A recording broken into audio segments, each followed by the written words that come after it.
Of course, philsteele.com is your website, and we conclude with the Big Ten Conference. Phil, I said the keys for Ohio State are 3 games. The second, as far as the national championship, the second game against Miami, because Harris is the real deal. Miami's going to be a formidable team. You already said you're predicting them in the ACC. But they get them at home. Yes, early. Wisconsin in the middle of the season at Camp Randall, an extremely difficult place to win.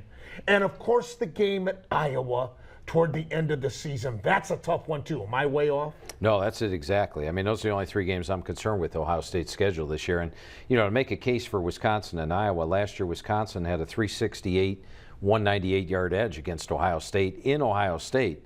You know, they really dominated the game statistically. Camp Randall, I mean, the last time Ohio State went there, they needed a big play at the end of the game to pull out the win. It's one of the loudest home stadiums there. And Iowa last year had a backup quarterback go into Ohio State and take that game to double overtime. Adrian Claiborne is back for Iowa this year, which is huge. They've got an excellent defensive front 7. They just shut down Georgia Tech in the bowl game, held them to 8 first downs in that game. Ricky Stanzi, a great fourth quarter quarterback for Iowa.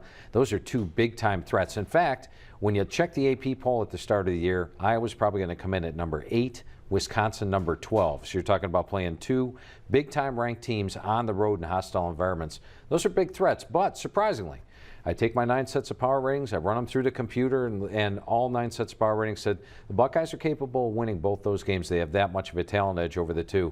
We'll see how it goes during the year. Now, where do you think Ohio State will be ranked at the beginning of the season? Number 2. 2 or 3? Yeah, number 2. I think it's between them and Boise, but I think Ohio State's going to come in number 2. Are you satisfied Herron and Sane will be sufficient at running back? Yes, I do, especially with the offensive line. Last year, if you watched Ohio State games in the first half of the year, you were really worried about the offensive line. Another underachieving offensive line, you thought. When the second half of the year, that unit started clearing out some space, and they started running the football effectively, and that's when Ohio State was playing its best ball. I think the offensive line showed enough progress, have enough talent coming back, that they're going to open up big-time holes for the running backs. The key is Pryor, obviously. Yes, and I think when you look at Pryor, I think he's going to definitely increase his completion percentage. And, of course, he's a dangerous threat. If you're a defense coordinator, you almost have to take one of your defenders and just spy on him, because if he takes off in the backfield with his size and speed, he's tough to stop. So I really think he's going to be the complete player this year and really improve upon the passing. What's his chances for the Heisman, in your opinion? He's number 1 in my book. I think, you know, you look at Troy Smith a couple years ago, and the Heisman Trophy is not necessarily an individual award. If it was, give it to Ryan Mallett, give it to Case Keenum. But you really have to be, if you're a quarterback, you have to be playing for one of the top-ranked teams. I think Ohio State's going to go 12-0. A couple years ago, Troy Smith wasn't among the nation's leaders in passing, wasn't among the nation's leaders in rushing, but he was a quarterback for an undefeated team that put up very good stats. I think that's going to be the case with Pryor. And the other advantage Pryor has this year is the fact he's going to be on a lot of highlight films. There's going to be those runs that he makes. There's going to be some pretty passes, and he can throw a very pretty pass at times. You're going to see the highlight films on ESPN, and he's my favorite to win the Heisman this season. Now, you said to me off the air that this is make or break years for both Rodriguez at Michigan and Zook at Illinois. Oh, absolutely. In fact, for Rich Rod, you know, they've had 40 straight winning seasons. Now they've had back-to-back losing seasons, and last year actually finished 1-7, dead last in the Big Ten. Winning season not going to cut it. If they have 7 wins this year, that means 6-6 in a bowl win. Nope. 7-5 in a bowl loss? Nope. They need at least 8 wins this year for them to stick around. There's 3 games where they're definitely an underdog. They play Notre Dame, Ohio State, and Iowa all on the road this year. Or, excuse me, Penn State all on the road this year. Those 3 games would be an underdog. They host Iowa, they host Wisconsin, they go at Purdue. Those are toss-up games. They're going to have to win their good share. Now, in their advantage, last year they had a couple of 2 true freshman quarterbacks. Those guys are now sophomores, so they're better prepared at the situation. Remember, at one point last year, they were 5-2. You know, they're thinking January 1 bowl game before the bottom fell out. They can only play better defense, even with the loss of Brandon Graham. With Illinois, Ron Zick's proven again he's a great recruiter. Maybe not so much game day. He's had the one season in his entire career, and that was when he took Illinois to the Rose Bowl. I think if Zook doesn't have a winning season this year, he's gone. And I think an excellent replacement would be Western Michigan's Bill Cubit. But I do have Illinois as one of my most improved teams, which means I think they can eke out that 6-win season this year. How's Michigan State going to be?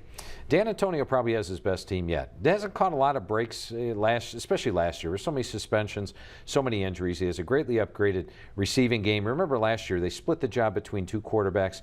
This year, it's Kirk Cousins' job, which is a big advantage. Overall, the talent's there. They've got the schedule. I think they might knock off Wisconsin earlier in the year at home, and that's why I have Wisconsin rated a little bit lower than most. How many Big Ten teams do you have going to bowls?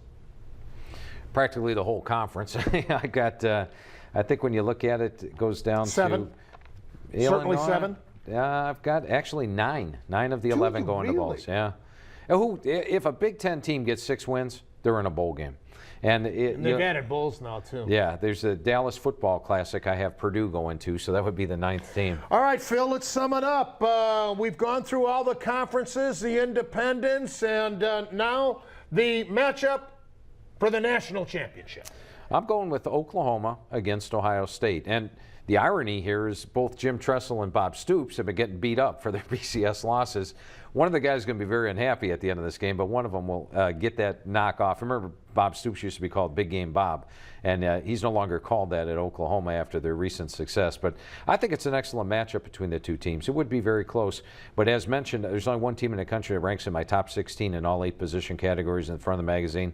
That's Oklahoma, and I think they have a slight talent edge in that game. Wow. So OSU. Now, obviously, no one from the Big Ten and Ohio State or anybody else can afford to have one loss. They must be undefeated to get to the championship game because of the prejudice against the Big Ten. Oh, if you have a one-loss SEC team, they're in there over any other conference. Yes. And by the way, of the Big Ten, I didn't touch on it, but Iowa has the best schedule. They get Penn State, Wisconsin, and Ohio State all at home in Iowa City.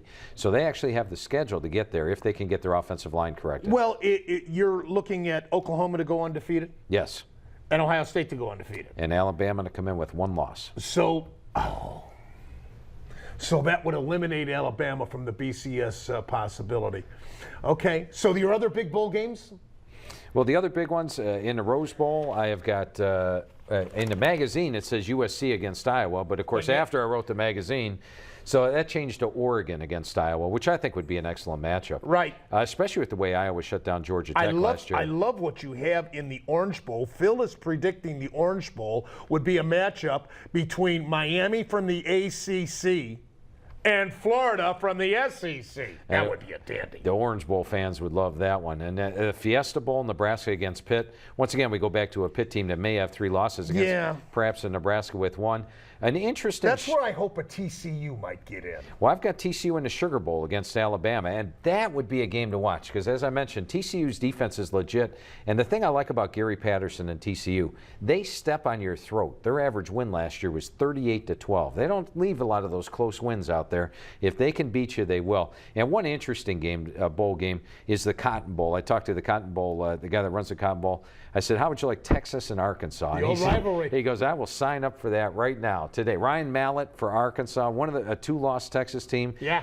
That would be a tremendous I'm old enough Cotton to Bowl. remember when they were number 1 and number 2 in the country, and they played each other in the old Southwest Conference. As am I. I was a huge football fan. Sure was. I was 8 years old back then, Bruce. It was a great rivalry back then, and Nebraska being in the mix too now. But I'm excited about the prospects of them coming into the Big Ten for football purposes. That's for sure. You know, the Big Ten, the Big 12 have been pretty level. Now you take Nebraska, put them in the Big Ten. I think that clearly makes the Big Ten a better conference than the Big 12. So the Big Ten has clearly moved up to the number 2 conference, and I think they'll be that way most seasons. And who knows? The SEC's not going to be there forever. They got to slip somewhere along the line. It's only been, 6-7 years that they've been the number 1 conference. Ohio State and Oklahoma, and a slight edge, Phil says, in what should be a great matchup and a great game. Oklahoma, slight edge over the Buckeyes. But Ohio State, go Bucks.